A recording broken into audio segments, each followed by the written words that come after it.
Not that Mystic needed any more attention, but a special young baker is putting Mystic on the map. She has a big dream and is now making her national TV debut. Pretty cool. NBC Connecticut's Cindy Boyo spoke to her for this week's Connecticut in Color.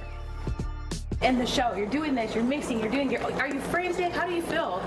In the beginning, I was actually kind of tired. It can be daunting and hard to focus and do what you got to do when you have cameras and lights on you. At just 22 years old, home baker and college student Jennifer Lee was the youngest to compete on Cupcake Cake. My mom said out of the womb, I was in the backyard with dirt and mud, and I was always making food. In the show, there's this one clip, I'm so dramatic. I'm like, baking is everything. And I mean, it's dramatic sounding, but it is. The Hulu show is hosted by cake bosses Buddy Valastro and dessert baker Sam Sittivan-Ratna. It's been my dream forever. I've always wanted to go on a baking show, a reality show. I didn't think it would happen so soon. Being on set was just surreal. The Mystic native appeared in 2 episodes, but the first one was a little rocky.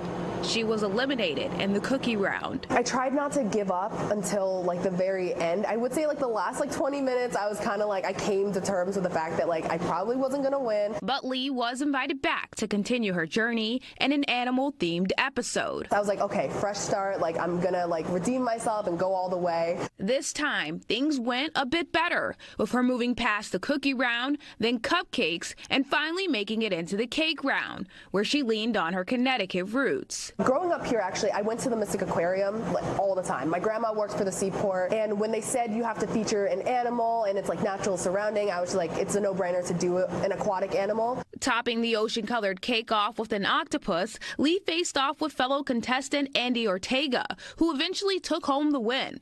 But she says she's still left with a friendship of a lifetime. It really could have been anyone, so I was just hoping it'd be me, but I was very happy for him. He definitely deserved that. He was probably the one I bonded with the most, and we still keep in contact. Leaving no regrets and only dreams for the future. I want to expand my home bakery to an actual storefront. I'm definitely going to remember to just be myself. My style is my style, and that's still good and amazing. Yeah, I'm just going to keep doing me. Cindy Boyo, NBC Connecticut News. Oh, who needs a cupcake It all looks right so now? good. I love that. That does it for the news.